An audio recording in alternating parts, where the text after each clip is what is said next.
Chapter 147 berjudul Pengunjung Malam. Di dalam kantor detektif swasta, Detektif Henry berkata pada Glenn, "Tuan, permintaanmu sudah kami selesaikan. Ini misi yang tidak mudah, namun tidak sulit juga. Tapi misi ini menghabiskan banyak sumber daya dan energi kami. Sejujurnya, aku sedikit menyesal karena memberi harga yang terlalu murah untukmu pada misi ini." Glenn pun berkata dalam hati, "Tidak, apapun alasanmu, aku tak mau membayar sepeser pun biaya tambahan." Kemudian Glenn pun menunjuk ke sebuah tumpukan kertas yang tebal dan berkata, "Inikah laporan investigasinya?" Henry lalu menjawab, "Benar." Henry menyerahkan laporan yang tebalnya setidaknya 60 halaman lalu menghela nafas. "Ini laporan yang paling merepotkan yang pernah aku buat." Henry bahkan belum menyelesaikan kalimatnya saat Glenn buru-buru menyodorkan uang 4 pound. Glenn tak mau mendengar basa-basi busuk apapun dari Henry yang nampaknya secara tidak langsung ingin bayaran tambahan. Perhatian Henry beralih ke uang kertas itu. Glenn berkata, "Ini sisa pembayarannya." Glenn lalu mengambil tumpukan laporan itu. Henry sedikit batuk dan berkata, "Kau benar-benar gentleman yang menepati janji. Aku tak menyangka laporan investigasi bisa menggunakan kertas sebanyak ini. Ini benar-benar di luar budgetku." Saat itu, Glenn berdiri sambil membawa laporan itu. Ia sedikit membungkuk untuk berpamitan dan melangkah pergi dengan tangan satu lagi memegang tongkatnya menuju ke pintu keluar. Glenn bergumam dalam hati, Hei, bagaimana bisa kau menyuruhku untuk membayar kertas yang kau gunakan untuk laporan investigasi? Seharusnya itu sudah termasuk dalam biaya investigasi kan?" Glenn bergumam sambil menyentuh 5 pound dan 8 soli sisa uangnya dan dengan cepat berjalan menuju jalan Basic Street. Setelah memastikan tak ada yang memperhatikan, ia melepas maskernya lalu mencari kafe dengan atmosfer yang cocok untuk membaca laporan investigasi tersebut. Setelah menemukannya, Glenn duduk di sudut sambil menyesap kopi Southville lalu membuka laporan investigasi itu. Di kota Tingen, Northborough, Southborough, Eastborough, Westborough, Golden Indusborough, Distrik Dermaga, dan University Borough. Ada total 1179 bangunan yang mempunyai cerobong asap berwarna merah. Di pinggiran kota Tingen, 546 bangunan dengan cerobong berwarna merah seperti deskripsi. Ini masih belum termasuk yang ada di wilayah yang agak jauh di desa namun masih berada di yurisdiksi kota Tingen. Di bawah ini alamat masing-masing bangunan. Dan sesuai permintaan, catatan aktivitas 3 bulan terakhir tercantum dengan detail. Glenn membolak-balik laporan itu dan menemukan jenis cerobong merah yang pernah ia lihat dalam ramalan mimpinya. Kemudian ia mendapati aktivitas pergantian penyewa di 25 bangunan tersebut. Glenn pun segera mencari satu persatu dari ke-25 bangunan itu dengan menyewa kendaraan kereta kuda. Namun setelah ia mengunjungi 15 bangunan, tak ada satupun bangunan yang ia lihat dalam mimpinya. Ia pun pulang ke jalan Daffodil Street nomor 2 dan akan melanjutkan pencariannya esok hari. Setelah itu, ia makan malam bersama Benson dan Melissa seperti hari-hari biasanya. Jam 11 malam, ketiga bersaudara itu segera tidur. Glenn berdiri di depan mejanya yang berada di samping jendela. Ia menatap keluar jendela, menatap bintang-bintang di langit dan berkata, "Aku ingin tahu seperti apa Bagelon itu, kota yang memiliki julukan Tanah Harapan dan ibu kota dari semua ibu kota." Saat Glenn akan menutup kelambu, tiba-tiba angin yang mencekam bertiup ke arahnya. Lampu gas yang berwarna terang tiba-tiba warnanya berubah menjadi hijau redup. Glenn mundur ke arah tempat tidurnya, lalu ia mengertakkan geraham kirinya 2 kali dan masuk ke mode Spirit Vision. Ia kemudian mengambil revolver di bawah bantalnya. Dalam pandangannya, sebuah wajah muncul menembus dinding di samping meja. Sebuah wajah yang transparan tanpa mata ataupun hidung. Yang dipunya hanyalah mulut. Kemudian wajah itu berkata, "Jangan tembak." Glenn berkata dalam hati, "Itu bisa bicara?" Lalu Glenn pun bertanya, Apa yang kau inginkan? Wajah itu hanya tertawa lalu berkata, aku Deli. Deli? Spirit medium Deli? Yang dipindah tugaskan ke Backland? Glenn masih ragu. Kemudian Glenn bertanya, Madam Deli? Kemudian wajah yang hanya memiliki mulut itu berkata, aku tahu caraku mengunjungimu ini agak kurang ajar, hehe. Aku seharusnya memberi peringatan sebelumnya, sehingga kau bisa siap-siap. Tapi untuk saat ini momennya tidak pas untuk bertemu denganmu secara langsung. Jadi aku menggunakan pria kecil ini untuk berkomunikasi denganmu. Wajah transparan itu lalu tertawa. Walaupun suaranya berbeda, namun gaya bicaranya memang seperti Deli. Glenn pun mulai percaya. Glenn pun lalu mengeluarkan pisau perak dari laci dan menyegel kamarnya dengan dinding spiritualitas. Atas saran dari Deli, agar saudara-saudaranya tak mendengar suaranya dan Deli yang bisa menimbulkan salah paham. Setelah Glenn menanya Madam Deli, diketahui bahwa kunjungannya ke rumah Glenn adalah terkait dengan surat dari Don Smith yang dikirimkan ke Madam Deli. Madam Deli dan Don Smith adalah sama-sama Beyonder dari Neidhoutingen, jadi hubungan mereka cukup baik. Surat itu menyebutkan Glenn yang berhasil menghilangkan suara-suara bisikan di telinganya dengan cara mengikuti aturan-aturan sihir atau bahasa Indonesianya adalah peramal, yang mana mirip dengan apa yang dilakukan oleh Madam Deli. Glenn lalu bertanya, Madam Deli, selain itu apa saja yang ditulis oleh Kapten tentangku? Madam Deli lalu menjawab, dia hanya mengungkapkan kebingungannya dan berkata kalau ia sepertinya mengerti sesuatu, namun belum bisa mendeskripsikannya. Ia meminta pendapatku tentang hal ini. Saat aku membaca suratnya tadi pagi, aku tahu kalau kau hanya pura-pura polos kan? Tuan Moretti, aku pikir kau tahu tentang metode acting. Glenn berkata dalam hati, Deli tahu kalau aku sudah mengerti tentang metode acting. Lalu Glenn bertanya, itukah alasanmu menemuiku? Deli pun menjawab, benar, aku yakin kita harus saling jujur. Aku tahu kau telah mengetahui metode acting. Yang membuatku agak iri adalah aku membutuhkan waktu menemukan metode ini 2 tahun, sedangkan kau hanya butuh 1,5 bulan. Glenn lalu menjawab, itu karena aku punya kau sebagai role model. Selanjutnya kita masuk ke chapter 148 yang berjudul Pengirim Pesan. Jawaban Glenn tersebut membuat Deli tertawa kecil. Wajah transparan yang hanya memiliki mulut itu kemudian berkata, walaupun kau mendapatkan inspirasi dari pepatah-pepatah Mystery Prayer dan membuktikan teorimu melalui pengalaman dan tindakan yang kutunjukkan, kau hanya butuh waktu sebulan untuk menguasai metode acting dan mampu mengembangkan teorimu sendiri. Itu menunjukkan kalau kau punya kebijaksanaan yang mumpuni dan pikiran yang terbuka. Menanggapi ucapan Deli membuatnya merasa bersalah. Ia lalu mengalihkan topik dan berkata, Madam Deli, apakah para petinggi gereja tahu tentang yang disebut metode acting ini? Deli pun menjawab, tentu saja, gereja tahu dengan jelas metode acting ini. Aku pernah membaca informasi sejarah gereja dan mencari informasi tentang orang-orang yang naik sequence dengan cepat. Aku menyadari ada banyak anggota Neidhaupt dan para uskup yang mampu melakukannya. Aku bukanlah satu-satunya, tapi mereka berakhir dengan... Deli dengan sengaja berhenti berbicara. Glenn yang penasaran pun bertanya, bagaimana akhir mereka? Glenn lalu berkata dalam hati, mungkinkah gereja menganggap metode acting sebagai rayuan dari iblis atau dewa yang jahat? Deli menjawab, mereka berakhir dengan sukses. Di luar hanya ada beberapa orang yang kehilangan kendali atau dikorbankan dalam tragedi Beyonder, selebihnya setidaknya menjadi uskup agung atau diaken. Selain itu, ada juga yang sukses menjadi Beyonder sequence tinggi. Di gereja Dewi Evernight, sequence 4 dan sequence 3 disebut saint atau bahasa Indonesianya orang suci. Lalu sequence 2 dan sequence 1 disebut grounded angel atau malaikat yang membumi. Tentu saja semua grounded angel pernah menjadi saint.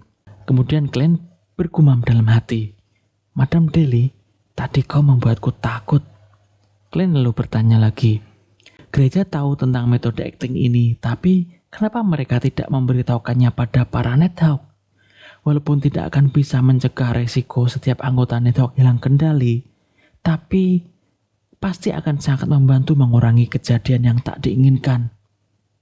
Wajah transparan yang hanya punya mulut itu tampak bingung. Aku juga tak tahu. Mereka bilang setelah aku menjadi uskup agung atau diaken tingkat tinggi, aku akan tahu rahasia itu.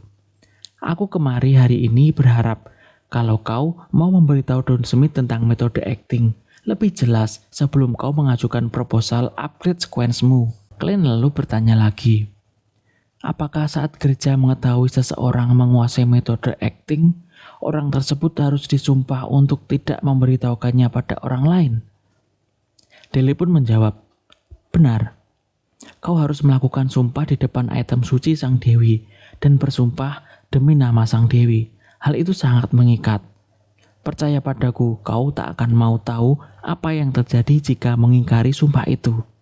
Aku hanya bisa membicarakan metode acting ini pada orang yang sudah menguasai metode acting sepertimu.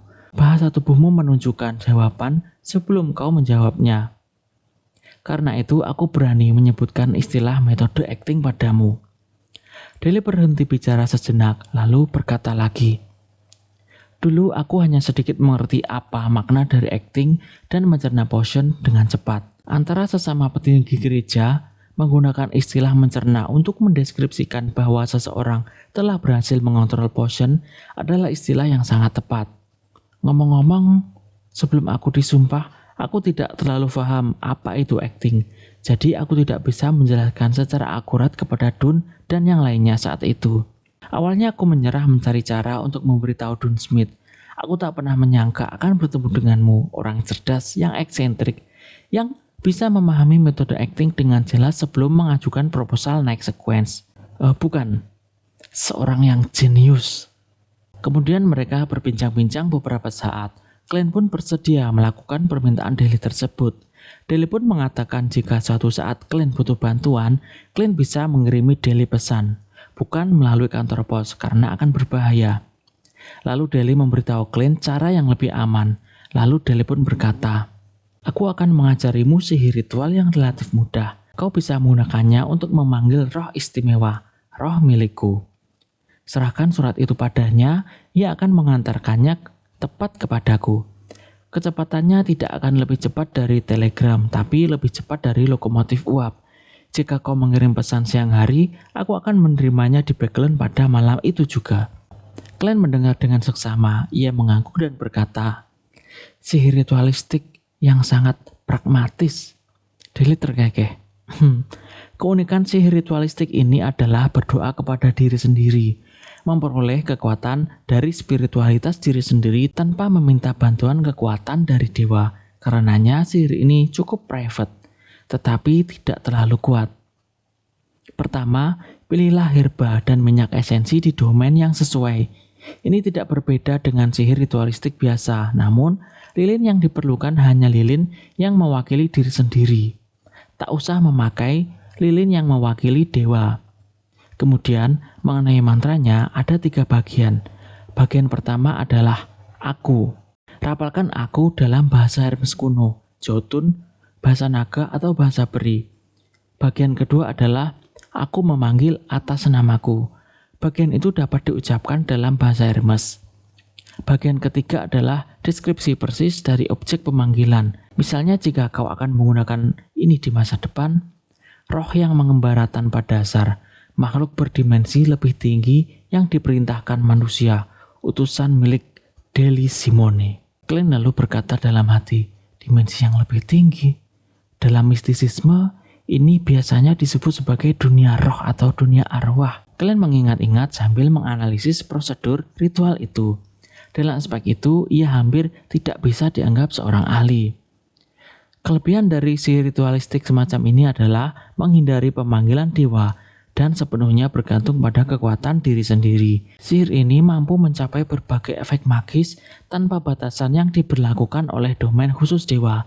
Masalahnya terletak pada kekuatan seseorang. Orang yang lemah maka hasilnya pun akan lemah. Sebaliknya, orang kuat hasilnya pun juga akan kuat. Clint merasa bahwa ia sekali lagi memperoleh pengetahuan mistisisme baru yang tidak akan pernah ia temui di sekuensnya saat ini. Daly mengulangi deskripsi itu beberapa kali dan menekankan dengan sungguh-sungguh.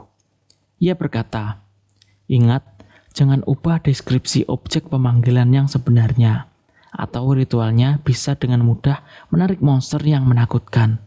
Oke, Clint mengangguk dengan tulus. Pada saat yang sama, ia tiba-tiba teringat sesuatu.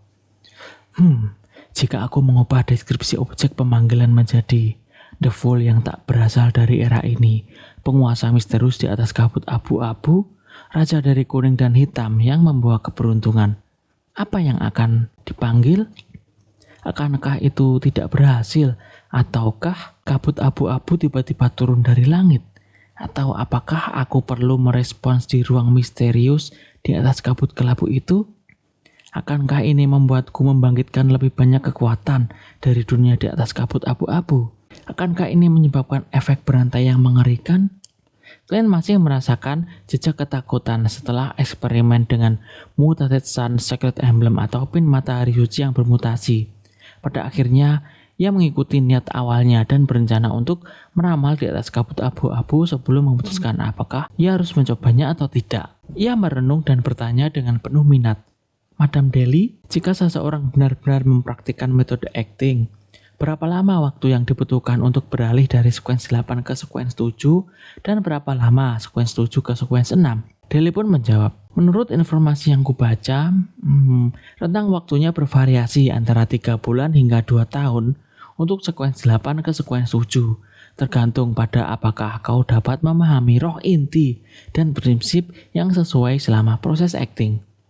Lalu dari sekuens 7 menuju ke sekuens 6, rentang waktunya bervariasi antara setengah tahun hingga 3 tahun. Begitu pula untuk sekuens 6 ke sekuens 5. Sedangkan untuk sekuens 5 ke sekuens 4, 3 hingga 20 tahun. Daly menjelaskan dengan singkat. Clint tiba-tiba tersenyum. "Jadi, Madam Daly, apakah kau sudah sekuens 6 sekarang?" Ia mendengar dari Dun bahwa Daly butuh waktu 1 tahun dari Corpse Collector atau pengumpul mayat sekuens 9 naik ke Grave Digger atau bahasa Indonesianya adalah penggali kubur sekuens 8. Kemudian dari Grave Digger atau penggali kubur naik menjadi Spirit Medium atau medium arwah sekuens 7, ia butuh waktu 1 tahun. Ia telah menjadi Beyonder selama 5 tahun. Dengan kata lain, Daly berada di tahap Spirit Medium atau medium arwah sudah sekitar 3 tahun. Kemudian Madam Daly berkata, "Benar, itulah alasan aku dipindahkan ke Keuskupan Backland." Jawab wajah transparan menyeramkan itu terus terang. "Pekerjaanku saat ini adalah sekuens 6 Spirit Guide atau bahasa Indonesianya adalah pemandu roh. Tapi aku lebih suka disebut Spirit Medium. Anak kecil ini mulai lelah. Aku harus pergi. Dalam keadaan seperti ini, aku tidak akan mengucapkan semoga Sang Dewi memberkatimu." "Mimpi indah." Clint menekan dadanya, tersenyum dan membungkuk. Tidak akan ada mimpi indah malam ini. Aku harus kembali ke Backland. Ini bukan pengalaman yang menyenangkan.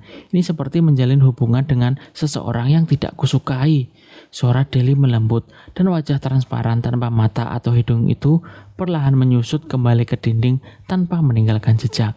Lampu gas tiba-tiba menjadi terang lagi dan kesuraman menghilang. Clint yang telah mengaktifkan Spirit Vision-nya sejak tadi menyaksikan perubahan itu dengan linglung. Butuh waktu beberapa saat baginya untuk kembali ke kenyataan. Clint lalu berkata, "Spirit Medium." Oh bukan, Spirit Guide atau bahasa Indonesianya adalah pemandu roh. Sangat mengesankan. Ia bahkan bisa mengirim utusan. Kira-kira apa keistimewaan sekuens 7 dan sekuens 6 ku ya? Gumam Clint dalam hati. Kemudian ia segera menyingkirkan dinding spiritualitas itu, mematikan lampu gas di kamar tidurnya dan berbaring diam dalam kegelapan. Ia tidak berencana pergi ke dunia di atas kabut kelabu malam itu untuk berjaga-jaga jika Daly tiba-tiba kembali dan mengucapkan kata-kata klasik Dun Smith. Kata-kata klasiknya yaitu, "Oh iya, aku lupa satu hal." Clint lalu bergumam dalam hati. Kalau itu terjadi, aku bahkan tak akan bisa membungkamnya dengan kematian. Keesokan harinya, Clint tiba di perusahaan keamanan Blackthorn 3 menit lebih awal. "Selamat pagi, Clint. Petugas baru sudah datang." sapa Roseanne dengan senyuman yang indah. Glenn merasa sangat bahagia untuknya. Wah, selamat Roseanne. Sang Dewi mendengar doamu. Roseanne pun menjawab lagi. Kulitku akan kembali sempurna. Aku bisa tidur nyenyak. Roseanne mengangguk. Matanya berbinar gembira. Setelah mereka mengobrol sebentar, Glenn berjalan melewati sekat dan mengetuk pintu kantor kapten. Silakan masuk. Suara Dawn yang lembut terdengar. Glenn mendorong pintu untuk masuk. Ia melihat kaptennya duduk tegak secara naluriah, sementara mata abu-abunya berubah menjadi gelap, seolah-olah ia siap menghadapi masalah. Glenn berdehem, menyingkirkan topi dan tongkatnya, lalu duduk. Kapten, ada sesuatu yang ingin aku laporkan. Ada apa? Tanya Dawn dengan suara berat. Tangannya disilangkan. Selanjutnya kita masuk ke chapter 149 yang berjudul Petunjuk Langsung. Glenn mengatakan pada Kapten Dawn Smith kalau Glenn menemukan sesuatu selama ia bekerja menjadi peramal di klub peramal. Bahwa nama dari potion menggambarkan prinsip yang harus diikuti untuk mengurangi efek negatif dan lebih tepat menguasai dan mengontrol kekuatan ramuan sequence itu. Jadi jika seseorang telah mengkonsumsi potion, maka orang itu harus mengikuti prinsip-prinsip itu. Mendengar itu, Kapten Dawn diam beberapa detik. Ia menggaruk pelipisnya dan mengeluarkan pipa rokok dan kotak tembakaunya. Ia lalu menyalakan pipa rokoknya, menghisap, lalu mengembuskan asap rokoknya sambil memejamkan mata seolah-olah menikmati setiap asap yang masuk ke paru-parunya. Setelah beberapa saat, Dawn membuka mata dan berkata, "Maaf, aku lupa kau tidak merokok." Glenn menjawab, "Merokok tidak bagus untuk tubuhmu, Kapten." Dan berpikir sambil memegang pipa rokoknya, kemudian berkata, "Sepertinya aku juga mengerti sesuatu." Glenn berkata dalam hati, "Tidak, Kapten, kau belum mengerti. Jangan terlalu sering mundar-mandir dalam mimpiku." Glenn tidak berbicara, malah tersenyum ramah. Glenn berencana kalau Kapten masih belum paham juga, ia akan memberitahu Kapten secara langsung tentang metode acting ini. Setelah dari ruangan Kapten, Glenn menuju ke ruangan bawah tanah menemui Oatmeal seperti hari-hari sebelumnya. Di perjalanan di lorong sebelum tangga bawah tanah, ia melihat dua orang, laki-laki dan perempuan, yang sepertinya petugas baru yang dibicarakan oleh Roseanne. Glenn berencana kalau 2 hari lagi, di minggu ini ia akan menyerahkan proposal pengajuan naik sequence ke Kapten Dawn. Sesampainya di ruang bawah tanah, di gudang perlengkapan, Glenn mendapati Oatmeal yang wajahnya pucat. Setelah menanyakan kenapa, ternyata Oatmeal mengalami sembelit saat di rumah tadi malam dan menggunakan ritual untuk mengatasi sembelitnya itu. Akhirnya berhasil, namun Oatmeal malah harus bolak-balik ke kamar mandi untuk BAB. Jadi ia tak bisa tidur sampai ia tertidur di kamar mandi. Glenn lalu berkata dalam hati, "Setidaknya sembelitnya sudah teratasi kan?" Glenn hampir tertawa. Melihat bahwa itu bukan masalah serius, Glenn lalu bertanya, "Apa kau sudah lebih baik sekarang?" Karena khawatir, Glenn mengertakkan geraham kirinya 2 kali untuk masuk ke mode spirit vision-nya. Ia melihat warna dari organ pencernaan Oatmeal agak gelap dan tak bersih. Namun itu bukanlah warna yang menunjukkan masalah serius. Oatmeal sudah baikan karena dapat obat diare dari Freye. Lalu seperti biasa, Glenn mengikuti pelajaran mistisisme, namun kali ini Oatmeal ingin istirahat dulu di ruang istirahat dan menyuruh Glenn untuk belajar sendiri dan membaca buku mistisisme sendiri. Perusahaan keamanan Blackthorn menerima misi tambahan di pagi hari. Tugasnya yaitu mengawal seorang pedagang kaya ke pelabuhan untuk sebuah transaksi. Leonard dan Kinley menyelesaikannya dengan mudah, mendapatkan bayaran tambahan yang membuat Glenn iri.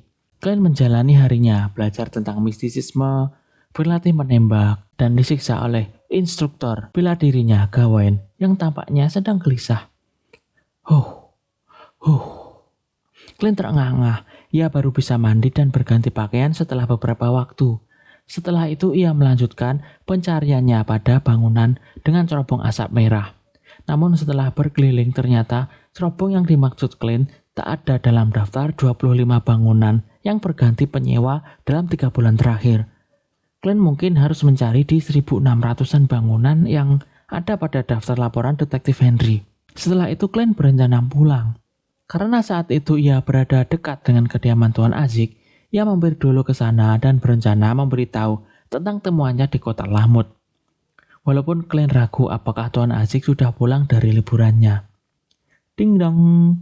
Glenn menarik tali untuk membunyikan bel rumah Tuan Azik. Wajah Azik yang lembut dan kulitnya yang kecoklatan muncul di hadapan Glenn. Karena ia ada di rumah, ia hanya mengenakan kemeja putih sederhana, rompi coklat, dan celana yang senada. Glenn, aku baru saja mau menulis surat untukmu, sapa Azik antusias. Aku baru pulang tadi malam. Glenn menatap tahi lalat kecil di dekat telinga Azik dan berkata, Tuan Azik, aku menemukan petunjuk tentang masa lalumu. Benarkah?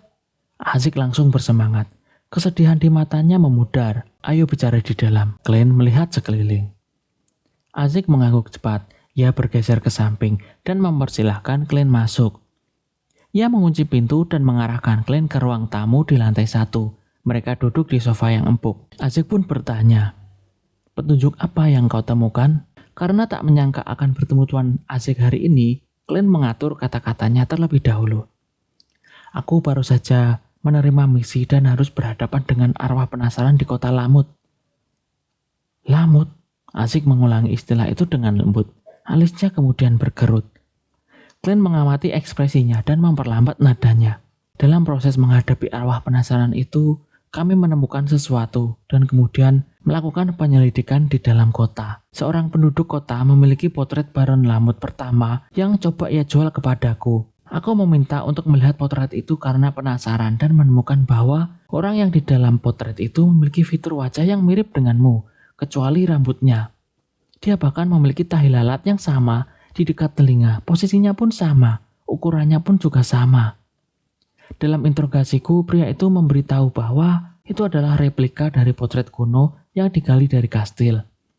Aku harus tahu bahwa orang-orang seperti kami dengan kemampuan unik kurang lebih dapat mengetahui apakah seseorang berbohong. Ini memberitahuku bahwa pria itu tidak berbohong. Azik mencondongkan tubuhnya ke depan sambil mendengarkan Glenn. Ia menyilangkan tangan dan terdiam beberapa saat. 5 menit kemudian, ia menghembuskan nafas. Deskripsimu tidak membuatku mengingat apapun. Mungkin aku harus mengunjungi kastil terbengkalai itu sendiri.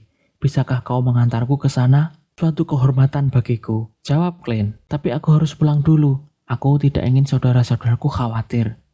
Tidak masalah, Azik menjawab. Kemudian ia berdiri. Selanjutnya kita masuk ke chapter 150 yang berjudul Temuan Azik. Di jalan Daffodil Street nomor 2, Glenn mengangguk sedikit pada Azik yang menunggu di dalam kereta kuda sebelum masuk ke rumahnya. Melissa yang sudah pulang dari sekolahnya telah membeli belanjaan untuk persiapan makan malam. Gembira melihat Glenn pulang. Belanjaan Melissa tampaknya banyak dan sepertinya sudah terbiasa dengan kehidupan keluarga kelas menengah. Glenn mengatakan pada Melissa kalau ia tidak akan makan malam di rumah malam ini karena akan pergi ke luar kota. Setelah berpamitan dengan Melissa, ia dan Tuan Azik menuju ke kota Lamut. Waktu hampir menunjukkan pukul 9 malam saat mereka sampai di sana. Mereka menyuruh pengemudi kereta kuda menunggu di kota, sementara mereka pergi ke kastil kuno itu. Tidak ada lampu jalan di arah menuju kastil kuno. Mereka hanya mengandalkan cahaya bulan merah tua sebagai penerangan. Saat mereka berjalan, Glenn menyadari Azik berjalan lebih cepat sampai-sampai ia harus berlari kecil untuk mengimbanginya. Akhirnya Aziklah yang memimpin jalannya. Awalnya Glenn ingin mengatakan sesuatu, tetapi dengan cerdik ia menelan kembali kata-katanya ketika melihat ekspresi serius Azik dan bibirnya yang mengerucut. Dengan kecepatan seperti itu, mereka segera tiba di kastil kuno itu. Kastil yang hampir runtuh itu membentang ke 4 penjuru, sementara puncak menaranya tampak sunyi, liar, menakutkan, dan gelap. Azik memandang kastil kuno itu dan memperlambat langkahnya. Ia berhenti di sana, tatapannya tampak dalam namun hampa, seolah-olah ia melayang di antara mimpi dan kenyataan. Tiba-tiba ia mengerang kesakitan. Ia memegangi dahinya, sementara otot-ototnya tampak tegang karena kesakitan.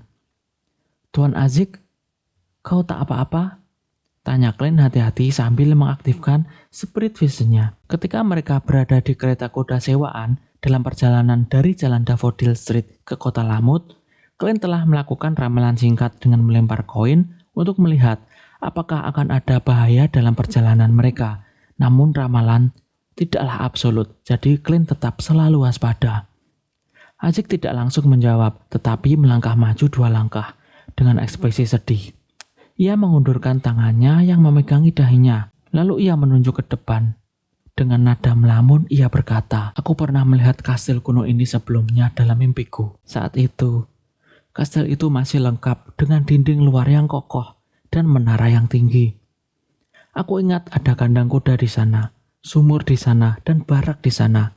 Di sana ada kebun yang digunakan untuk menanam kentang dan ubi jalar. Aku ingat ada lapangan latihan. Anakku, dia seorang laki-laki. Usianya baru sekitar 7 atau 8 tahun. Tetapi dia senang berlarian sambil menyeret pedang yang lebar dan lebih tinggi darinya. Dia bilang dia ingin menjadi seorang kesatria saat besar nanti. Istriku selalu mengeluh karena suasana kastil terlalu suram. Dia menyukai sinar matahari. Dia menyukai kehangatan."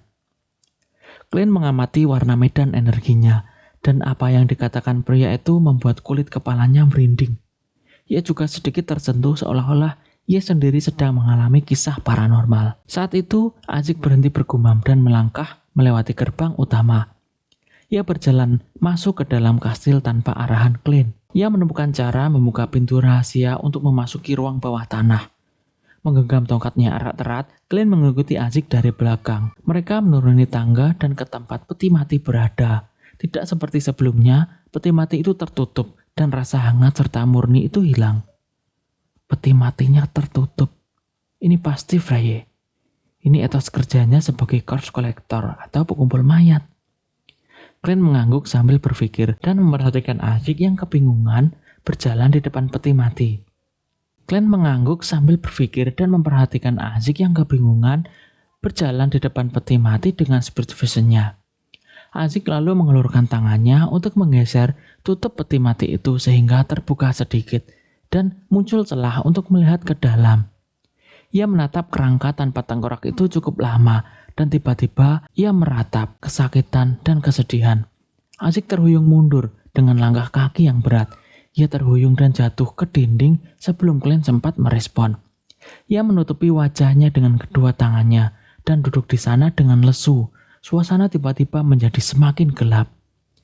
Clint mempercepat langkahnya dan mengulurkan tangannya, tetapi ia menariknya kembali, tak berani mengganggu pria itu. Saat itu, persepsi spiritualitasnya mengatakan bahwa Tuan Azik yang sekarang sangatlah menakutkan. Begitu menakutkan hingga ruang bawah tanah menjadi suram dan sangat mencekam. Dengan perlahan, Clint mendekati tangga untuk naik. Dia mempercayai karakter Tuan Azik, tetapi ia takut pria itu akan kehilangan kendali. Dalam situasi yang begitu tidak nyaman, ia menunggu beberapa menit lagi. Kemudian ia akhirnya melihat Azik menurunkan tangannya dan berdiri perlahan. Clint lalu berkata dalam hati, "Tuan Azik tampaknya telah berubah. Inilah yang persepsi spiritualitasku katakan. Namun dalam spirit visionku, warna auranya tidak menunjukkan perubahan yang jelas. Emosinya lesu, tertekan, dan kesakitan seperti sebelumnya." Clint membuat penilaian cepat dan merasa bahwa Azik menjadi lebih muram dan lebih berwibawa. Azik berkata, "Aku teringat sesuatu, tetapi itu sangat sedikit." Azik berbicara dengan nada datar. Kemudian ia melihat sekeliling dan berkata, "Aku merasakan kekuatan yang membuat takdirmu tak harmonis itu." "Hah?" Clint tertegun, terkejut. Ia bertanya, "Bisakah kau melacak sumbernya?" Clint berkata dalam hati, "Orang di balik semua kebetulan yang kualami yang tinggal di bangunan bercerobong merah itu secara diam-diam datang ke kastil kuno Lamut ini untuk mengambil kepala ksatria berbaju zirah hitam itu. Apa yang coba dia lakukan? Apa niatnya yang sebenarnya?" Azik lalu berkata, "Ini sudah terlalu lama, tapi aku akan mencobanya." Seperti ada gunung berapi yang hampir meletus dalam suara berat Azik. "Bagaimana?" tanya Clint penasaran.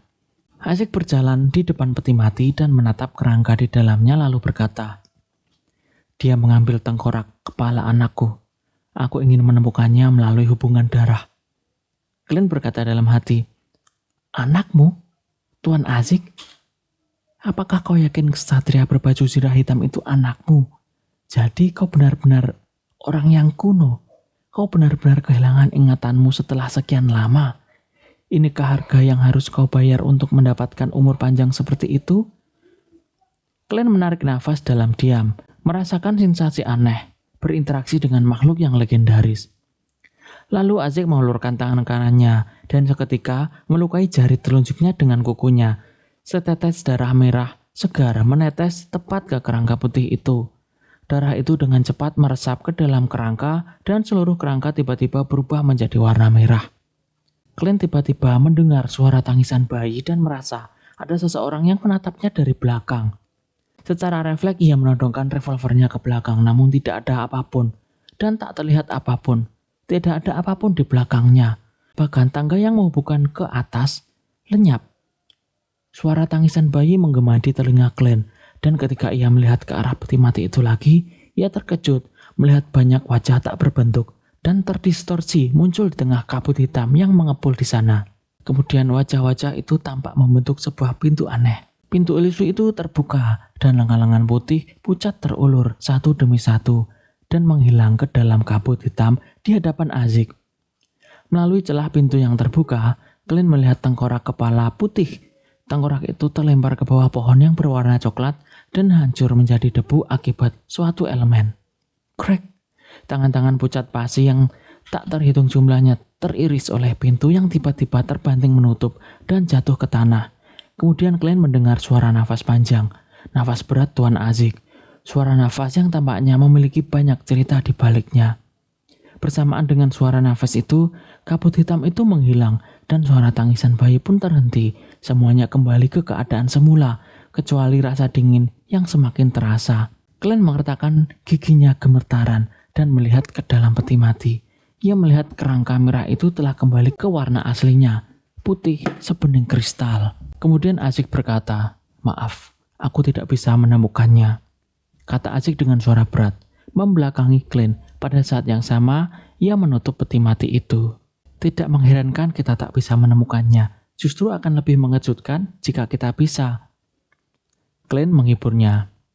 Clint berkata dalam hati, "Ngomong-ngomong, aku sudah berkali-kali kecewa soal hal ini." Azik melirik peti mati di hadapannya lagi. Ia berbalik perlahan dan berkata, "Aku akan melanjutkan penyelidikan dan kuharap kau bisa membantuku, Clint." "Tidak masalah, inilah yang ingin kulakukan." Clint menahan keinginannya untuk memberitahu Azik tentang cerobong asap merah itu. Karena percuma saja mengungkitnya, ia hanya bisa bergantung pada dirinya sendiri untuk memastikan targetnya. Namun, itu menyelesaikan salah satu masalah utamanya, yaitu bagaimana ia harus melibatkan Nighthawk setelah ia menemukan rumah cerobong asap merah itu. Ia tak percaya, ia bisa mengalahkan dalang misterius dan menakutkan seperti itu sendiri. Sekarang ia bisa meminta bantuan Tuan Azik. Azik menghela nafas dan berjalan menuju tangga dengan tenang. Setelah meninggalkan ruang bawah tanah rahasia itu dan menutup pintu rahasianya, mereka berdua berjalan di sepanjang jalan yang tertutup rumput liar dan semak berduri itu. Tak satupun dari mereka berbicara saat mereka berjalan kembali dari kastil kuno yang terbengkalai.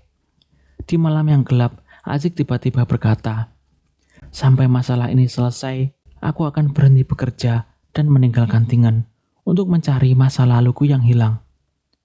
"Tuan Azik, apakah kau sudah tahu apa yang terjadi padamu?" tanya Clint tak kuasa menyembunyikan rasa penasarannya.